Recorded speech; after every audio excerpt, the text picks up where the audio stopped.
Hello, everyone, and welcome to Make It Mindful, the podcast where we explore how to keep schools relevant by looking through the lens of mindfulness and asking the question, what's really worth paying attention to here? My name is Seth Fleischauer. My co host Lauren Pinto is on a break. And together we delve into the world of education by interviewing change makers and focusing on practical, transformative solutions for teaching. And this week, our guest is Leigh Anne Scherer. Leigh Anne, welcome, and thank you so much for being here. Thank you. Happy to be here. Could you start by introducing yourself to our listeners? Sure. I am currently the technology director for a district just outside of Portland, Oregon. We have about 17,000 students, and I've been doing that for about 3 years now. So, yeah. Excellent. Yeah, those 3 years. Nothing happened in education the No, last three not years, right? much Just happening smooth in sailing. technology. Yeah, it's just been pretty quiet, pretty Yeah, regular. yeah, Yeah. normal stuff. Yeah. Cool, cool, hmm cool. Nothing to talk about there for sure. Uh, so we met recently at a conference put on at the University of Portland, and you were presenting on AI policy, which is something that I'd love to get into with you here today. But I did also enjoy your survival story of the pandemic, especially given the fact that you stepped into your role. I think it was like right after the spring of 20, right? Um, Yes. Having made it through that, having survived, looking back at what you did and what you didn't do, what would you say are like the lessons learned from someone running technology from the district level at a district in Oregon where you were, helping these kids, helping these teachers in classrooms transition in and out of and around this new virtual learning and back into the classroom? What did you learn? Gosh, yeah, I started in technology in July of 2020. So that was a little bit of a wild time. At that time, when I started, we thought we were going to be going back to school in the fall, that we would be Mm, back with kids, it would look different, but we would be back. And mid August, I think it was, everything runs together now. Mid August, we heard no, we were going to all be working from home, that students would be home, teachers would be home, and we wouldn't have any in person learning happening. So we quickly had to sort of develop a teaching model, develop schedules, make sure that all of our students had the right technology. We weren't one to one as a district at that time. We had almost enough devices for every student to have one, but it was a big mishmash of different types of computers and different, some were really old, some were really new, some were touchscreen, some weren't. So we started with all of our students had an option to choose one of our devices, mm, basically. And so we had to get things out to students, but then we had to figure out, how do you work with students when they're on a lot of different types of devices? How do you help them troubleshoot over online? Um, how do you teach teachers, some of whom had really never even been on a Google Meet before, how to transition all of their teaching online? So it was very challenging. Um, I think, you know, one of the things that we kind of joked about was, our next pandemic, we're going to know, we got to do this. Our next time we all get sent home, we're going to know how to do this. But it was really just sort of taking it day by day and figuring out what was going to work, what wasn't going to work. Um, and at the same time, the technology would change. That was, I don't know if we talked about that before, but that was another thing that we were grappling with. Is, we're a Google district, so we've been in the Google platform for, I don't know, now like 12 years, something like that, 13-year long time. But every week, because Google was working, rightly so, to support schools, things would change. So we'd have to send information out to teachers and tell them, oh, before it would look like this, now it looks like this. Here's how you access your Google Classroom. Here's a new thing you can do in Google Meets with your kids. And just really had a group of people that worked really hard to stay on top of things and try and support teachers and students. hmm.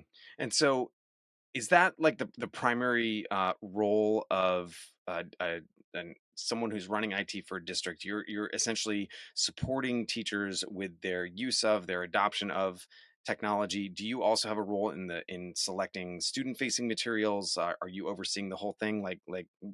What exactly do you do?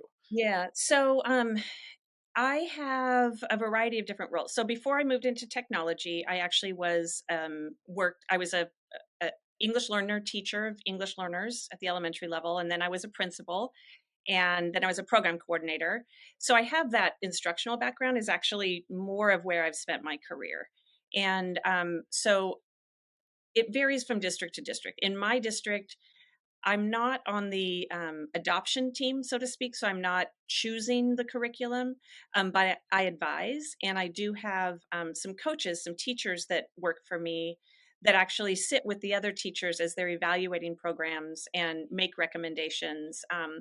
A lot of what we do in technology when it comes to digital curriculum is more making sure that it will function within our ecosystem, and that that we can roster the students so that when they log in, they see what they're supposed to see and the teachers can see the right students. But a big piece, I'd say, of my responsibility when it comes to digital curriculum is really sort of that security piece around data privacy for students. And so that's the particular lens that I think I bring to our district's adoption process is ensuring that the practices of the companies that were the vendors that we're working with, that they're in line with what our data security requirements would be. Got it. And so that's the primary thing you're looking at when you're evaluating programs is that lens of data privacy. Are there other things that you're looking at in terms of what you would recommend that people put into the classroom versus what they shouldn't? Well, I have my own my own beliefs when I see something, if I think it's a good product or not. In my particular role, that's not really my job to say, well, I think that's a dumb math program. Um, but I would say one of the pieces is accessibility. What sort of accessibility supports are in there for students? So, are Mm, there language translation tools? Are there what's available to be read aloud to the student? Is there text to speech? Is there speech to text? All of those, how can they adjust the color? So a lot of that accessibility is something that if I'm a math specialist or I'm a reading specialist and I'm evaluating a program, I might not necessarily have that lens to look for those things. And so that's definitely something that we've tried to make much more explicit in our adoption process when it comes to digital curriculum. mm, Because I might think that, oh, because it's on the computer, all these things will work. Well, we, and for example, just one example, we're days away from signing a major contract because with a company, and the teachers on the team were really excited about it, but the student facing piece would only work on iPads, and we have mm. Chromebooks, and so we could have gone down a really bad path. um, Ooh. yeah, exactly. So there's a lot to be aware of, a lot more than I knew before July of 2020. Yeah, We had to yeah. keep an eye on. So it's been a learning curve, but our district has a great team. So it's Awesome. been pretty good. Yeah, and it's interesting that you talk about accessibility. I'm thinking back to the presentation that you made at the University of Portland on AI policy. There was a man in that room with us named Bruce Alter. He's down at in Tigard, I think, and he was talking about how important it is for us to consider accessibility when we're talking about AI tools, arguing that that students with disabilities especially are some of the people who have the most to gain from using these tools, which I Mhm. thought was a really interesting perspective. And Mhm. I think that allows me to segue a little bit into the framework that you've developed in your district for AI, which Mhm. I understand it as essentially a framework for experimentation where it's like these are the things that we should consider, and let's go off and have these little experiments running, each one teacher at a time, and then at a later date we're going to come together and sort of pool all that data, all those experiences, into something that's maybe a little bit more formal and directive, whereas right now it's just sort of supportive and experimental. A, do I have that right? And B, could you give us a little bit more information about this framework that you provided them? Yeah. Yeah, that's you stated it really well. I think at this point we don't feel ready to make any hard and fast rules. And part of that is because yeah, the technology is changing so rapidly that we could make a decision today and next week it could be irrelevant, or it Mm. could be outdated, or it could have the opposite effect of what we think whatever that decision is. Um, so I started, along with the rest of the world, sort of started hearing, I guess, the rest of the world that aren't, technology AI geeks, right? Started hearing about this AI thing in November of 2022, right? And then I had, because I'm fairly new to educational technology, I had set myself up for a lot of learning experiences that year. So I was going to several conferences, I was meeting with some leadership teams, things like that. Everything after that was all AI all day long. So I felt like I just sort of got dumped in the deep end with sort of all this learning of all these new things, because the world changed, sort of overnight in the educational world along with it. So this was all happening. And at the same time, I felt it's really big, it's really important, but that wasn't necessarily the experience of other folks in our organization because they hadn't been hearing it in the same way that I had. So we started having discussions, we started talking about it, and we started hearing from teachers, and that was really what motivated us. Is we were hearing from teachers, and teachers were wanting. Um, they were wanting some guide rails and they were wanting some teachers wanted us to block everything and not let students use any AI. Other teachers wanted everything wide open and not to have any blocking, and not to just to leave it completely up to students and teachers to determine, how they were going to navigate this new technology. And we needed to come somewhere in the middle. So because we really weren't ready to make any sort of you should do this, you shouldn't do that, or you can't do this and you can do that, um, we did come up with this idea of experimentation. And so as our district has never blocked anything for Mm. outside of our normal security protocols that we have in place, we haven't blocked all AI or you know um, opened up specific things even. So we're following our regular process where if a teacher wants to access a particular tool, there's a review process, and so they request to access a tool. Um, if there's something out there like ChatGPT, for example, um, we allowed adults to log in with their Gmail account, with their North Clackamas credentials. So we've pretty much left it open to adults, and we follow um, our normal adoption process for students, which would require a review for security, for appropriateness if it matches with our curriculum, things like that. So we haven't like outright blocked anything, but we haven't promoted particular tools. And the other thing is we don't know what the funding model is going to look like, or what the pricing models are going to look like, because it is there's such a range. I think some are looking at like $30 a month per user, and some are another one I was looking at is 450 a year per user. Yeah. So that's a pretty big range when we're talking about 20,000 users for our Yeah. district. I'll And take the 450. right, me too, exactly. So the other thing is we didn't want to adopt something if because there's lots of deals, you'll get a deal and they're going to even give you something for free for 6 months. We didn't want to do that and then get our teachers and students used to using a particular tool and then have to say, "Oh, I'm sorry, we can't afford that."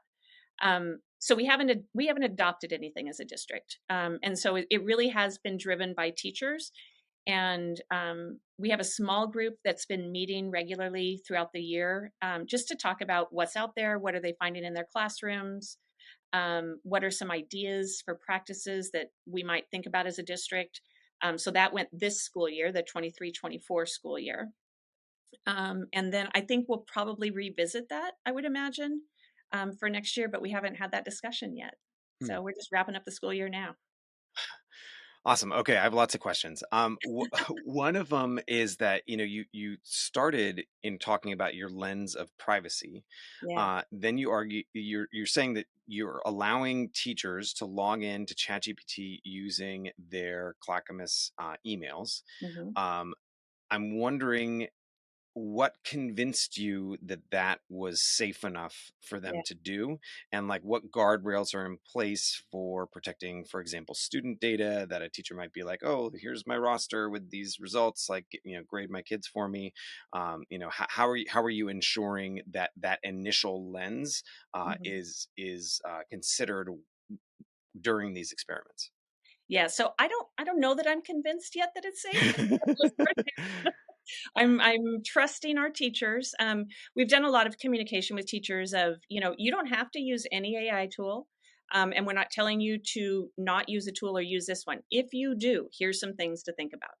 And one of those that we've stressed over and over and over again is the need to not put any personally identifiable information in a chat tool, right? So, which is also why we haven't opened up any AI enabled tools other than, let's see, where a student is going to actually interact with an AI. We haven't enabled anything yet because we don't know what the kids are going to put into the AI tool, right? So that's a definitely a higher level of risk. But we've done it through communication, through repeated reminders of the importance of protecting student information, and then just examples of how you could ask a question or how you could get information. But there really isn't any way uh, to keep it completely safe. But we trust our teachers with this in other ways as well with this information. Hmm. So that's really in line. What we're trying to do is keep it in line with our other practices. Hmm. And the only way we'd be able to really 100% ensure is if we completely blocked any AI enabled. And even then, teachers would be able to, theoretically go on their personal computer, on their personal Yeah. network, and then we'd be in the same situation. So, And so you said that you haven't approved any student-facing AI tools, mhm. but you also haven't banned ChatGPT. So is there an assumption that students are using So this to a our certain student extent? filters are a little different. So with our oh Okay. yeah, I'm assuming students are 100%. Okay. I 100% assume they are. Now, are they using it with their North Clackamas email account? That's what I can control. I can't Okay. control a student doing this at home. Now, and I'll have to remember how we have this set up because actually for our high school students, they may have access to um, certain they may have access to chat gpt because I think now it's at 14, age 14, Yeah, is 13 to yeah, 18, they can get parental permission, and then they yeah, can get an account, I believe. yeah, yeah. So maybe we have it. I'd have to check. I don't think that we've enabled or that we've unlocked that in our filters. We can filter out anything that has sort of that AI just on the internet, like it the kid, if they're logged into their North Clackamas device, and or if they're logged into their personal device on our network through Chrome with their North Clackamas credentials, they wouldn't be able to access that. Now, that said, this summer we are doing a pilot with an elementary reading, AI enabled reading sort of tutor coach curriculum or program. So that's our first one that we're trying out. Got it. Yeah, one of the things that I think about when I think about student access, even though it feels as if we're not quite ready, or at least maybe the tools aren't quite ready, is that equity piece, right? Where students, so if you're blocking it with their North Clackamas account, but students are going home and using it. What about the students for whom their only email is a North Clackamas Yep. account, right? Yep. Um, so I assume that is that part of the motivation in seeking out a student-facing tool that can work? Absolutely. Yeah, absolutely. And definitely. And I think your earlier point about which students are going to benefit the most from these tools are the students that this sort of enables a greater level of accessibility. So Hmm. if a student is not able to uh, speak fluent English yet, right?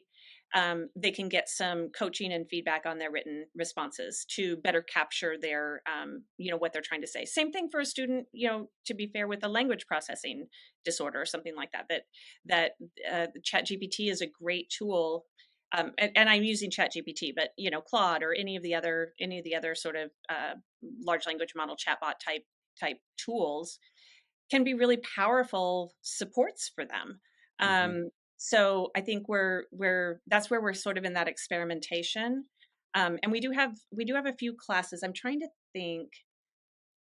I think our we have a few teachers that are in sort of our I want to call it a focus group. It's not, except it's not really set up like a focus group, more like a pilot teachers, we're calling them, but they're not really pilot teachers anyway, that we've sort of opened up broader access. So for Mm. example, I mentioned we're a Google district, so there's the free version of Gemini, and so we've opened that up to a set group of folks who we feel really confident that they understand the need for data privacy and security, to see how that might function.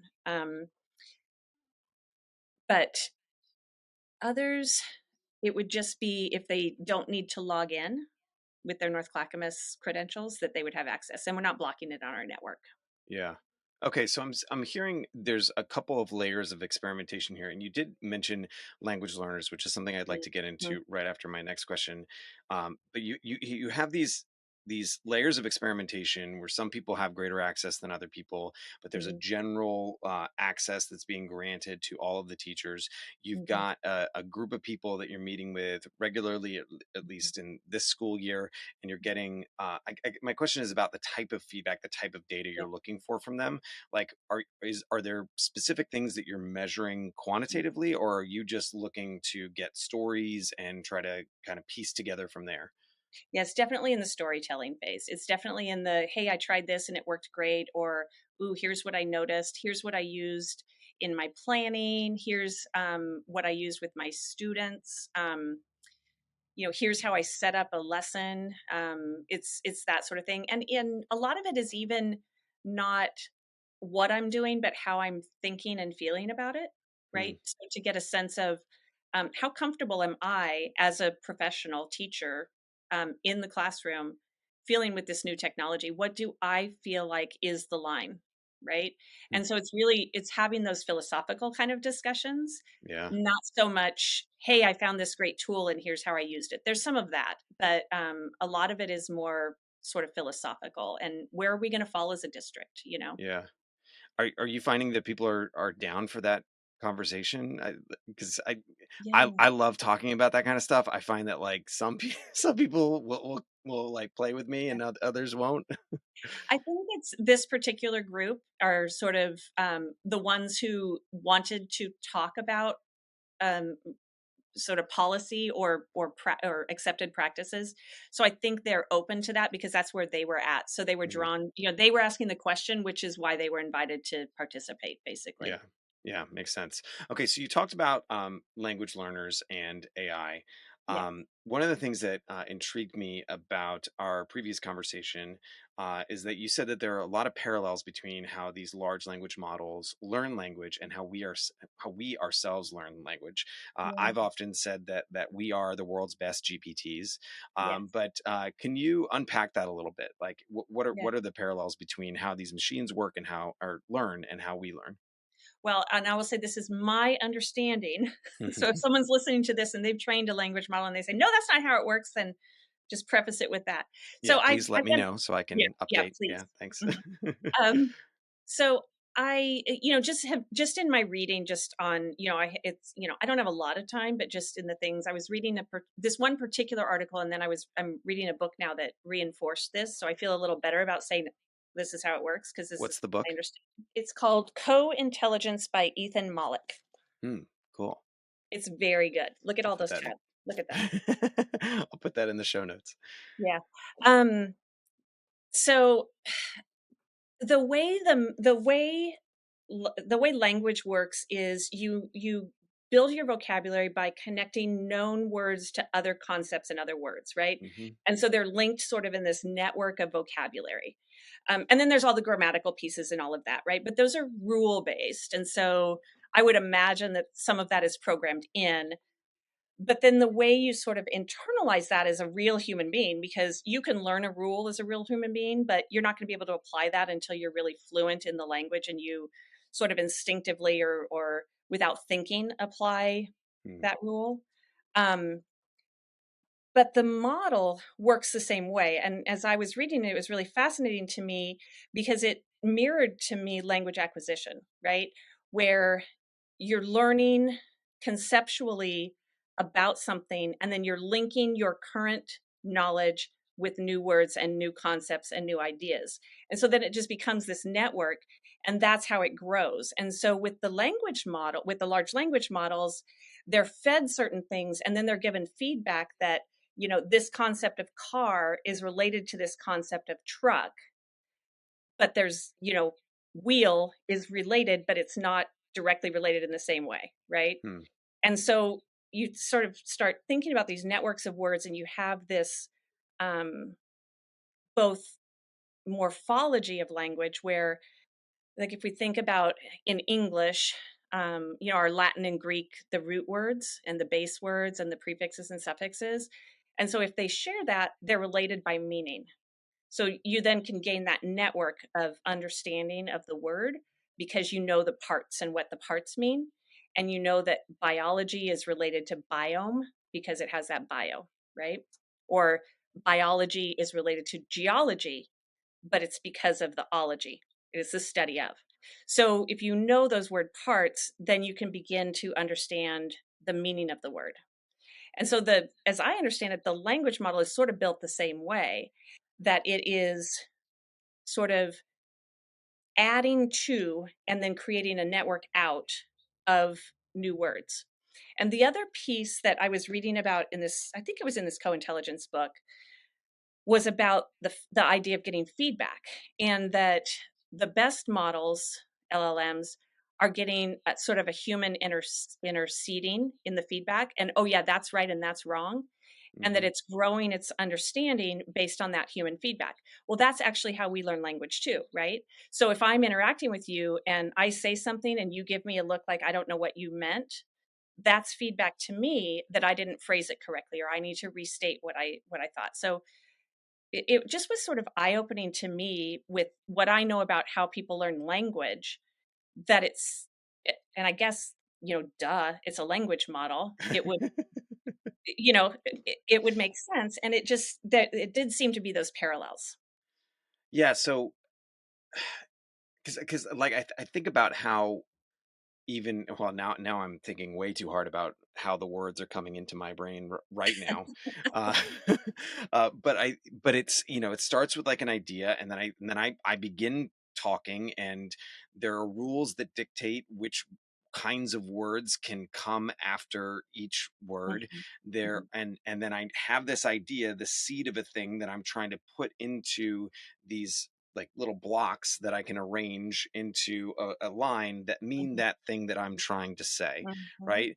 Is that your understanding of how the language models work? Because or does it lack? Maybe it's getting too philosophical. Does it lack the idea, right? And Well, it's just predicting the word, right? Because and that's my understanding. I think that's the question, right? I think that's the question that we don't know the answer to, Yeah.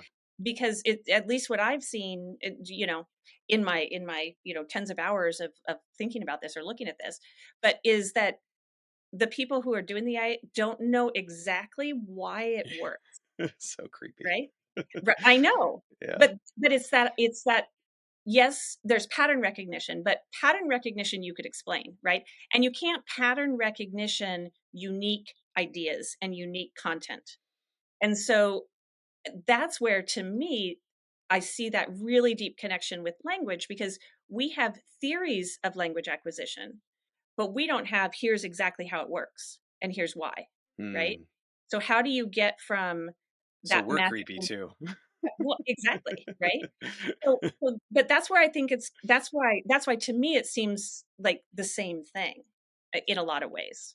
Yeah. Um, but Yeah, I think the idea, the concept, like you can predict which word is most likely to follow another word, which is part of the algorithm, right? It's part of the how it works.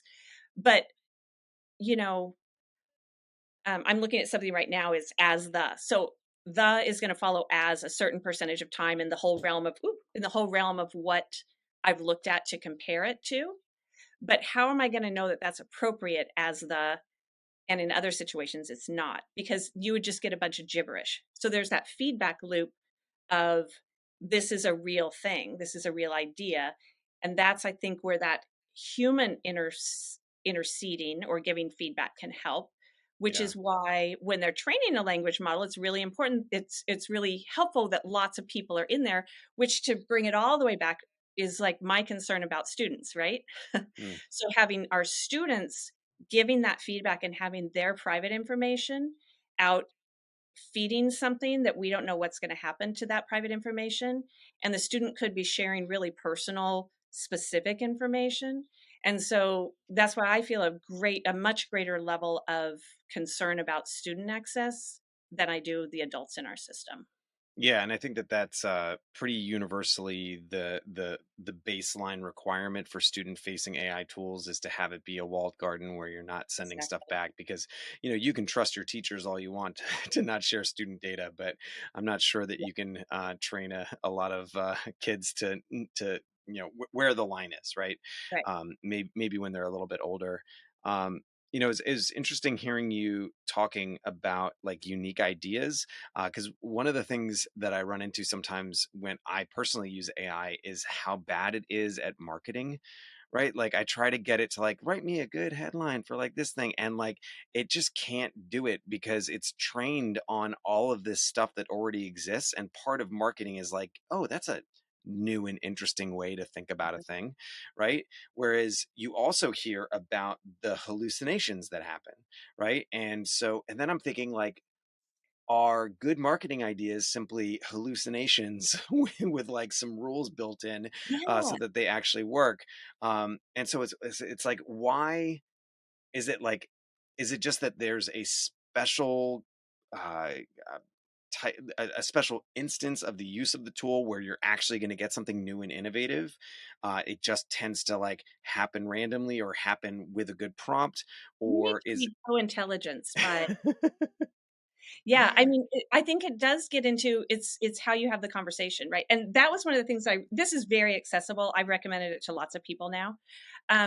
But it's like there's prompt engineering, right? Or like patterns, but it's sort of like setting the stage. And so what he was talking about is this idea of you start with imagine you're this, you're a marketing professional, and you are really innovative and you have new ideas that you want to share. Now what I want you to do is give me 10 ideas for right? But you set up the premise from the beginning that it's innovative, not okay, here's tried and true. yeah. And that I haven't tried this myself, but this is what I was reading about. All But right, that yeah, gives school. you better results. All right. Schooling me on my prompt engineering. I like it. I'll try that and report back. Yeah. I did also want to get into language learners themselves because I know Yeah. that your background is in that. When we talk about the potential for students to use AI tools. In my work, working with language learners, we have some special considerations that I think we're making for them, making sure that they're not bypassing the cognitive processes that are necessary for language acquisition by using these tools. How do you think about that special population of language learners Yeah. within this conversation of especially student facing AI tools? I think there's two things at least that have been at the top of my mind about English learners. One is um, teachers using AI as a tool to reach students, and then students using AI as a tool to more closely mirror, um, you know, uh, native English speaking, right? Just in the context of U.S. school system, like I feel like I have to preface all of this because of my language background, right? But U.S. schools teaching English to students whose home languages are other than English. Yeah, thank you. Um, And from a teacher side, one of the things that I've been very cautionary because of my language background, my language teaching background. We have a lot of teachers who really want their students to access the content, which is what we should, right? I'm a history teacher. I have a textbook. I have all this information.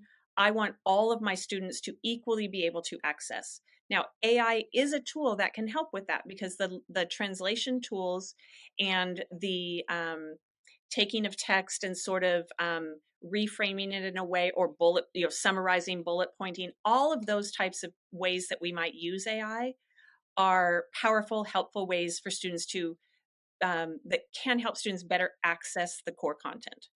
Um, and if we are just translating everything, right? Um, I had a teacher who was requesting access to a particular tool that would go in and translate all of her slides into multiple languages, which is great, but she's not doing anything else to give students access to the content and to develop their English language at the same time. Mm, So if we're relying on translation, that is only half of the picture of what we're trying to do for our students who are developing English, our multilingual learners, is they are learning English and content at the same time, right? And if we're just translating, all they're doing is learning content, they're not learning English. And so I think there's a real, I actually think there's a danger there. That's one of the things that, besides student privacy, that I'm most concerned about, mm, is because it's powerful and good and easy, and it's going to leave out this whole other part of how you teach a student when they are not a native English speaker or they aren't fluent in English in my classroom. mm, So that piece is I will say that's the piece I'm most troubled about, because the benefits are so great for the student, but it's a short-term benefit, not a long-term benefit. And so anyway, so that's one of the soapboxes that I get on sometimes when a teacher will ask for something, or I'm working with my team. I've my the teacher team I work with, they get very excited about some of these tools, and I'm like, yeah, but remember, we're teaching English, and so we don't want to just translate everything and then have the tool read it aloud to the student if they're not actually literate in that language, right? Because that's another piece, developing literacy in the first language. yeah. um, and then how do we teach students? Let's see. So students need some sort of language base if they're interacting with the tool in English, right? So depending on what tool we buy or what tool is out there for a student, it may or may not be trained in other languages. So there's accessibility for that as well. um, and then how do we teach students, all students but particularly English learners, to use this as a tool to develop our own writing skills, our own thinking, instead of just doing it for me? And I think that's a piece that I don't know that any of us have the answer to that, but I think we need to continue thinking about. Something that just occurred to me too is, I heard someone talking on some show about, if you're in like a tutoring tool, like an AI powered tutoring tool, and it's going to give you practice sets, or it's going to take you there. So I'm going to interact with this tool. I'm going to give it, respond to some prompts, and I'm going to give it some information. And then the tool is going to determine, okay, here's the next step. Here's the next step. Here's the next step. Yeah. And we're going to have the potential to continue some of the biases that are built into that, and continue students sort of on a trajectory that's more flat instead of a higher trajectory, because the the AI is only going to be able to know, here's the step and here's the next step, not how do I maybe accelerate. And I think the same problem could be in place for our English learners who are interacting with tools that are sort of built to teach something, to sort of take the place of the teacher. That if the tool doesn't have all that other concept about the student, that they're 3 years behind and they should be here, and we only have 6 months left, and here's all these other pieces, it's not smart enough, because it's not the teacher that's sitting in the classroom with the student and knows the student. And so it's how do we work together with the tool so that we can really make the most of the personalization and the the differentiation Yeah. that's really difficult to do, but an AI can do it, but we have to be the ones to help guide that and to make sure it's Yeah. not going off track. And I think there are some tools out there. I know some that you and I have both played with a little bit, where um, you can give it that context, right? Yeah. Like you can program individual tutors for individual students, provide them with the context about the student without violating privacy. That can then allow the you can also program the AI to be a tutor, right? So that programming it as a tutor gets gets you past that like bypassing cognition problem, Mhm. uh, whereas like personalizing the tutor with information about the kid gets you past that, like, flat growth problem, Yes. right? And Yes. so I think that if you combine those two, I mean, that's the ideal, is that we can use that so that then the students are using the tools, they're using it to develop their language, by going through these steps, but they're also doing it in a way that's going to make sure that it's dynamic and not static. So that's the dream. And Yeah. maybe by the time this episode comes out, that Hey, dream will be a next week. reality. Yeah. And I think the having been in education long enough to know that we look for a quick fix, right? And so we're going to be sold, we educators are going to be sold, oh, this tool, all you have to do is the kid sits down at the computer and they start interacting and the tool does everything for you, right? Mm. And there's it's good enough that it fools us into thinking that that's what it's doing, but that's where we really need to be aware of the danger of giving too much power to something that we don't really understand and doesn't have the student's best interest at heart, right? um, is a company's trying to sell a product, and they do want to help kids, and it's a machine, it's not a person. Amen. Well, that's a great place to end. Is there any place on the internet that you would like our listeners to find your work? No. You're like, I'm in the public sector. I just do my job. That's about right. Excellent. Well, Leanne, I mean, thank I'm you. on Pinterest, but different type of work. Well, thank you so much for your time, for your candor today. I really appreciate you joining us. Um, Thank you so much to our listeners for tuning in. If you'd like to support the podcast, please do tell a friend, leave us a rating, a review, or follow us. Thank you, as always, to our editor, Lucas Salazar, and my advisor, Deirdre Marlowe. And as always, if you want to bring positive change to education, we must first make it mindful. See you next time.